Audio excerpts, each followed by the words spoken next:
Estamos começando mais uma edição do Bom Dia Mercado. Faremos juntos o nosso planejamento de trabalho para essa quarta-feira, dia 16 de agosto. Temos a final da Supercopa da UEFA entre o campeão Manchester City da UEFA Champions League e o campeão Sevilha da UEFA Europa League. Temos também o jogo da volta da Copa do Brasil, os jogos, entre Flamengo e Grêmio. O Grêmio precisa reverter uma desvantagem de 2 gols e o São Paulo precisa reverter uma desvantagem de 1 gol. São Paulo joga no Morumbi e o Grêmio joga no Maracanã. Eu espero conseguir ajudar você, como sempre, a fazer o melhor planejamento possível para o dia de hoje.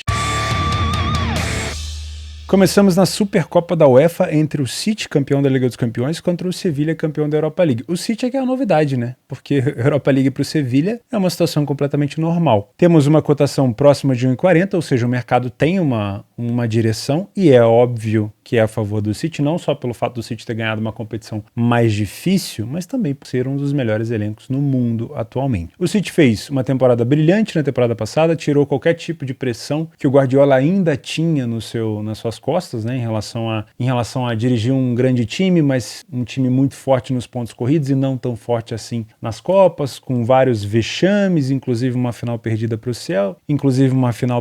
Chelsea, mas agora parece que as coisas se acalmaram por lá e agora o objetivo do Guardiola é se manter no topo, porque chegar lá realmente é muito difícil. Agora, manter os jogadores motivados, ele vai ter que tentar fazer com o City na Champions o que ele fez com o City na Premier League, manter os caras motivados, Então foi uma temporada muito boa, mas o início da temporada, apesar do City ter vencido na estreia da Premier League, o City já perdeu um título, a Supercopa da Inglaterra, para o Arsenal, Guardiola deu umas declarações ali, dizendo que o City começou a se preparar 2 semanas depois do que o Arsenal. Também teve a questão da rivalidade, o Arsenal perdeu a Premier League ano passado, ficou com vice-campeonato, então o City, enfim, entrou ali com o freio de mão puxado, o Arsenal aproveitou, venceu nos penais. O Sevilha na temporada passada não foi bem, apesar de ter ganhado a Europa League, na La Liga foi muito mal, frequentou bastante a zona de rebaixamento. Começou essa temporada com aquele amistoso de maior destaque, talvez, da UEFA com a Conmebol, aquele Challenge Cup, onde ele conseguiu vencer nos penais o Del Valle, mas não jogou bem, O campeão da Sul-Americana aqui deu um trabalhão para o Sevilha, com aquele goleiro líbero. O Sevilha meio misto, meio titular, acabou conseguindo um gol nos acréscimos e depois venceu nos penais e já começou a La Liga com derrota. Então acho que o mercado aqui tomou uma decisão correta de estar a favor do City, na minha humilde opinião. Utilizando aqui um pouco do histórico, não são equipes que se enfrentam tanto, O City não frequentava tanto assim as fases mata-mata da Liga dos Campeões há muito tempo atrás, o Sevilha também era muito mais de Europa League, o City não frequenta tanto a Europa League, mas os últimos 2 confrontos, foi no início da temporada passada, City e Sevilha estavam no mesmo grupo da Liga dos Campeões. O City venceu fora de casa, na casa do Sevilha por 4-0, aqui o Sevilha extrema crise naquele momento, e depois o City voltou a vencer o Sevilha por 3-1. Em 2015 também tivemos confrontos nesse sentido, o City venceu por 2-1 e por 3-1. Então, na história recente, o Sevilha nunca ganhou do City. E para completar, lembra que eu falei aqui, o City começou com vitória na Premier League por 3-0 e o Sevilha começou com derrota dentro de casa para o Valência por 2-1, uma derrota que foi não foi de virada, foi um 2-1 depois de ter empatado o jogo, mas teve um cartão vermelho aqui que pode ter atrapalhado, obviamente, a equipe, Se você é trader, a nossa expectativa de cenário por aqui é de um City dominante. Acredito que o City vai dar muito mais importância para essa Supercopa da UEFA do que para a Supercopa da Inglaterra, que o City já tem esse título. Se eu não me engano, o City não tem título da Supercopa da UEFA. Nunca foi campeão da Liga dos Campeões e, se eu não me lembro, também não tinha ganhado a Europa League, Posso estar enganado, mas acredito que o City nunca tenha ganhado. Também não faz diferença. Eu acho que ele vai levar muito mais em consideração essa Supercopa da UEFA do que a Supercopa da Inglaterra. Para o Sevilha, provavelmente o Sevilha já disputou várias vezes, não sei se o Sevilha já conseguiu ganhar, deixa eu dar uma olhada aqui. Supercopa da UEFA, campeões. Vamos tirar logo essa dúvida. Todos nós, recentemente, aqui fica mais fácil assim. Barcelona foi o maior ganhador, junto com o Real Madrid e o Milan. Todos eles têm 5 títulos. Aí o Liverpool vem depois,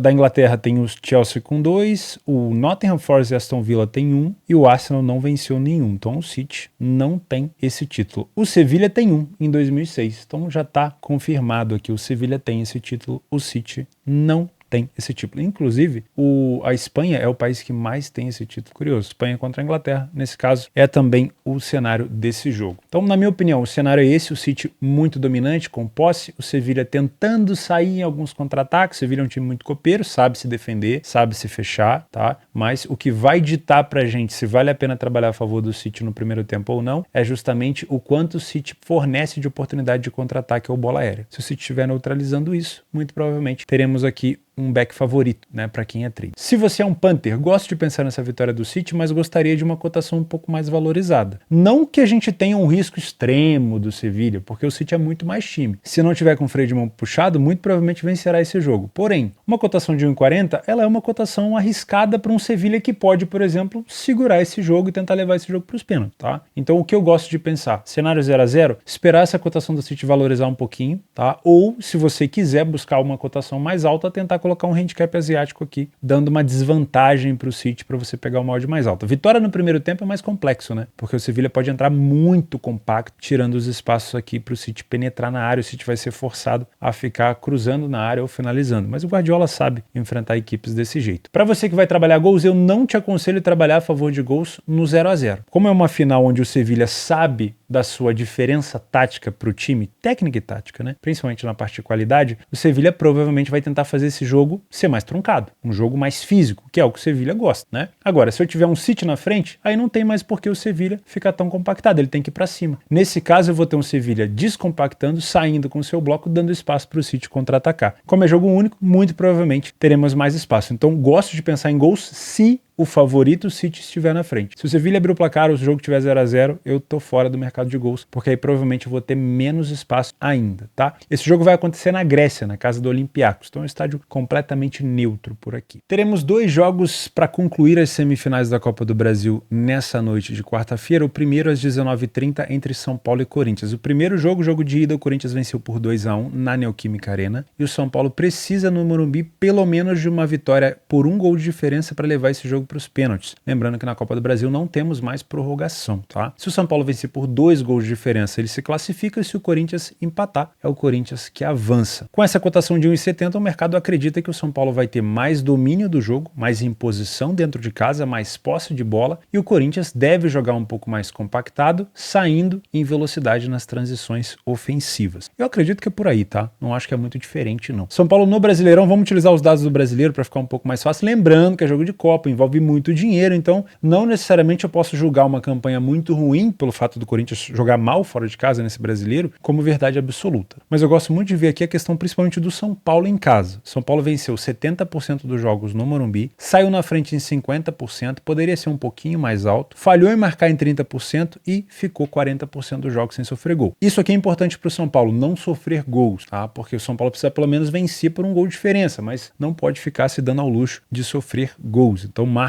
o dobro de gols que sofre a equipe do São Paulo. Tem bons atacantes, né? Vamos ser sinceros. O Corinthians venceu apenas 20% dos jogos fora de casa, foi o primeiro a marcar em 40% dos jogos, é bem próximo do que o São Paulo, porém tem uma falha grande no setor ofensivo. Por mais que tenha vencido a equipe do Curitiba agora por 3-1, tenha conseguido fazer 3 gols, a equipe perdeu o Roger Guedes, que era o grande artilheiro do ano da equipe, e também está com uma dificuldade de marcar gol fora de casa, tem uma média de menos do que 1 gol por jogo. Já os gols sofridos passa da casa de 1,3, 1,4 gols por jogo sofrido. É uma defesa bem mais vazada do que a equipe do São Paulo. O Corinthians ficou 30% dos jogos sem sofrer gol. São Paulo tem um primeiro tempo levemente superior, um dobro de vitórias, porém o número de gols sofridos do São Paulo é parecido, o número de gols marcados e o número de gols marcados das duas equipes também é parecido. O número de derrotas é igual. Então não é uma superioridade tão grande do São Paulo no primeiro tempo. No segundo tempo, sim. Aí eu tenho o São Paulo sendo muito mais goleador, sendo mais organizado defensivamente, perdendo menos e vencendo muito mais, 7 vezes mais. Aí sim eu tenho o Corinthians com muito mais dificuldade defensiva, muito mais dificuldade ofensiva na produção de gols e com um número maior de derrotas. O Corinthians também é um time que sofre bastante na bola aérea. Tem que tomar cuidado com isso, porque se de fato jogar mais compactado, é provável que o São Paulo utilize dos escanteios, dos cruzamentos para a área para tentar fazer o seu gol, e o Corinthians tem oferecido essa possibilidade para o adversário. Se você é trader, o mercado já tem um cenário por aqui, que é uma cotação do São Paulo abaixo de 2, significa que o São Paulo tende, segundo o mercado, a ter mais posse, mais domínio, mais imposição, e o Corinthians tende a ter menos posse, ceder menos espaços e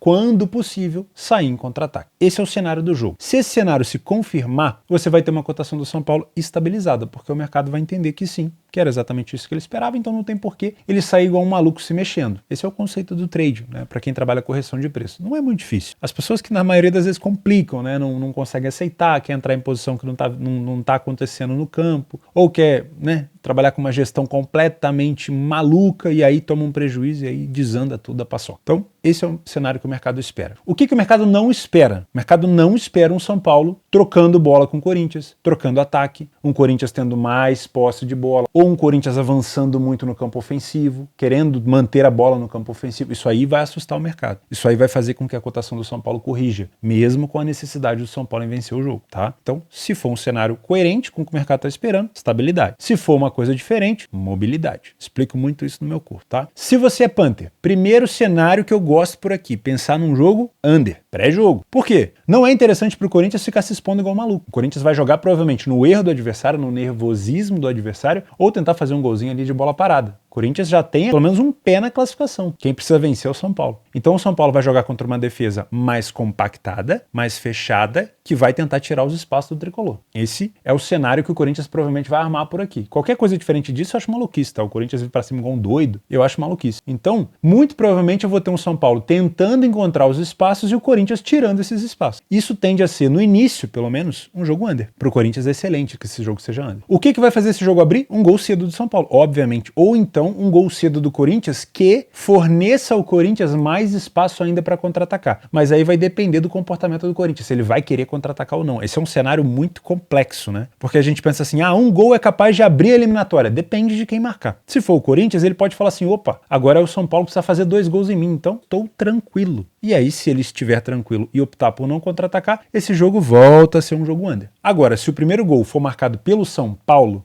já vai tirar aquele piano das costas que a gente fala, aquela pressão, vai jogar mais leve e aí pode ser que o Corinthians saia um pouco mais pro jogo, porque aí tá tudo empatado, se ficar só recuado, o São Paulo pode fazer 2 gols. Aí sim pode ser um jogo tendendo a gols. Agora, o que vai fazer esse jogo ficar de fato muito aberto seria 2 gols do São Paulo, porque aí é um time que joga melhor em casa, que conseguiu reverter o placar, que já fez 2 gols, ou seja, que vai estar se classificando, e aí o Corinthians que estava compactado, que estava tentando levar esse jogo ali no banho-maria, vai ter que sair pro jogo. Aí vai virar um sururu danado que a gente gosta muito. Então, tendência do pré-jogo, jogo under. Até que saia um gol de preferência do São Paulo. Aí já não é mais aquele jogo under todo. Agora, jogo tendendo para over, 2 gols do São Paulo. Então, se você quer trabalhar under, esteja ciente de que você vai ter que manejar a sua posição ao longo do jogo se o São Paulo fizer um gol ou 2. Agora, se você pretende trabalhar over gols, o melhor cenário é esperar o São Paulo abrir 2-0, se é que vai acontecer. Tô só te dando um cenário. Beleza? Dá para pensar nesse empate anula do São Paulo? Dá para pensar. Principalmente se você conferir no ao vivo que o São Paulo está confirmando o cenário esperado. Se for um São Paulo diferente do que a gente está esperando, aí não vale.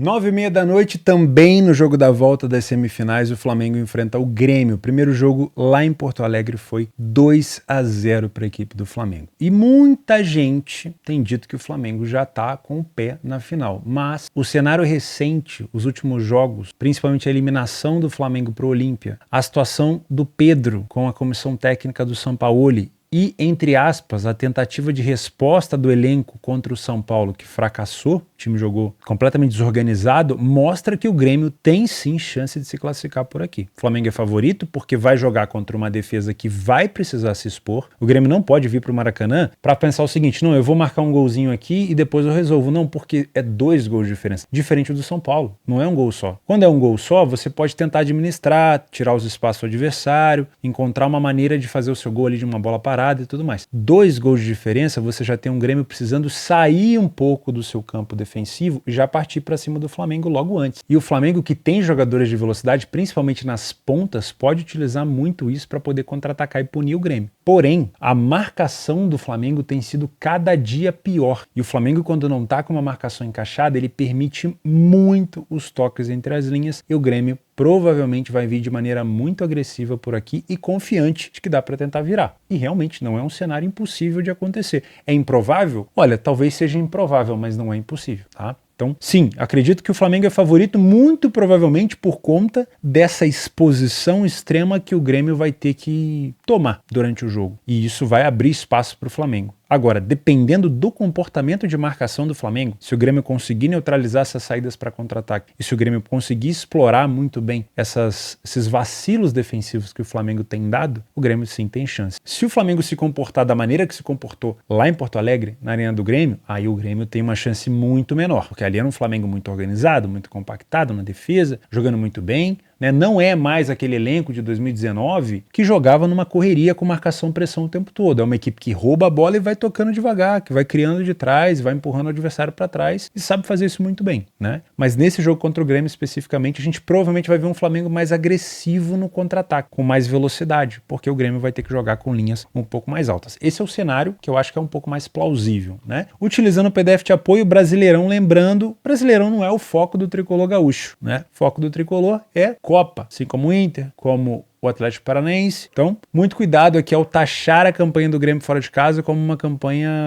sei lá, de verdade absoluta também na Copa do Brasil. O Flamengo venceu mais do que perdeu, né, quase 60% de vitórias, saiu na frente em quase 60% dos jogos, ficou sem sofrer gol em quase 60% dos jogos, e não sofrer gols aqui para o Flamengo é importante, já que a equipe vem cedendo oportunidade para os adversários, e fez gol em todos os jogos. Também marcar gols aqui é super importante para o Flamengo. O Grêmio sofreu gol em todos os jogos fora de casa. Esse é um problema, porque o Grêmio já vem precisando fazer 2. Ele não pode nem sonhar em ficar tomando gol logo de início, ou tomando gol aqui para atrapalhar essa tentativa de recuperação. Então o Grêmio precisa tomar muito cuidado com isso, não pode ceder, né? E esse é um calcanhar de Aquiles da equipe, pelo menos fora de casa. Foi o primeiro a marcar em quase 40% dos jogos, não necessariamente isso importa tanto por aqui, mas seria de muito bom tom pro Grêmio se ele já abrisse o placar cedo para mostrar, ó, tô aqui e o negócio vai pegar fogo, né? E o time falhou em marcar em 40% dos jogos. Isso é uma preocupação também. É uma equipe que tem que fazer um pouco mais de gol, por aqui não dá para ser só essa média de um gol por jogo. O Flamengo faz um primeiro tempo melhor, pelo menos nas estatísticas, mas nesse jogo contra o São Paulo não fez um bom primeiro tempo, né? Terminou ali com o gol do Lucas, o Flamengo marcando muito mal, mas, enfim, vence um pouco mais do que o Grêmio aqui nas estatísticas. Porém, o número de gols marcados, o número de gols sofridos e o número de derrotas é muito parecido. Então eu não consigo ver, assim, uma extrema superioridade do Flamengo. Acredito até que o Grêmio possa ser mais agressivo no primeiro tempo. No segundo tempo, o Flamengo é mais agressivo. Quase 80% de vitórias, nenhuma derrota, 2 gols sofridos e 11 gols marcados. Esse é o grande problema do Grêmio, é vir pra cima com muita intensidade e acabar sofrendo com esses gols aqui do Flamengo. O Grêmio perdeu 50% das segundas etapas. Uma coisa muito provável nesse jogo é a utilização de bolas aéreas para buscar os gols. O Flamengo marca muito de bola aérea, o Grêmio marca bastante de cabeça, só que o Grêmio toma muito gol de cabeça. E esse é um problema, né? Só que assim, vamos ser sinceros, o cenário não se desenha tanto para o Flamengo alçando tanta bola na área, porque provavelmente o Flamengo vai tentar roubar a bola no seu campo defensivo e sair pro ataque em velocidade. Quem provavelmente vai utilizar dos cruzamentos para a área é o Grêmio. E o Grêmio também costuma fazer gols nesse fundamento. E o Flamengo tomou 3 gols do Olímpia nesse fundamento, tá? Inclusive de jogadores de 1,70, sem sair do chão. Ó, muito cuidado mesmo. Se você é trader, agora o cenário já é completamente diferente do jogo do São Paulo, só que a cotação é igual. Mas o que o mercado tá esperando por aqui? Será que ele tá esperando o mesmo comportamento do São Paulo contra o Corinthians? Não. Ele tá esperando uma maior probabilidade do Flamengo porque ele sabe que o adversário vai ter que jogar com as linhas mais altas, oferecendo ao Flamengo, que tem um ataque muito forte, a possibilidade de matar o jogo no contra-ataque. É isso que o mercado está interpretando. É muito importante que a gente saiba isso. Por quê? Porque para você que é trader, não é a mesma coisa trabalhar os dois jogos. Porque sim, a probabilidade de vitória do Flamengo é parecida com a do São Paulo. Pelo menos é o mercado que está definindo. Mas o cenário do jogo vai ser diferente. O cenário vai ser um Flamengo não tão dominante, com não tanta posse de bola. Um Grêmio não compactado, diferente do Corinthians. Então provavelmente eu vou ter um jogo de maior trocação. Para você que é trader, é muito complexo trabalhar match odds por aqui. Porque se você trabalha contra o Flamengo, se o Grêmio estiver atacando, você vai ter o Flamengo contra-atacando a sua posição. Se você trabalha a favor do Flamengo, você vai ter um Flamengo com menos posse, com menos domínio no campo ofensivo e o Grêmio atacando o tempo todo a sua posição. Então, muito cuidado. Não é um jogo fácil para match odds. Talvez seja melhor, nesse cenário, para trabalhar o favorito, buscar o jogo do São Paulo. Esse é o cenário, provavelmente, que a gente vai ter aqui no jogo do Flamengo. Um cenário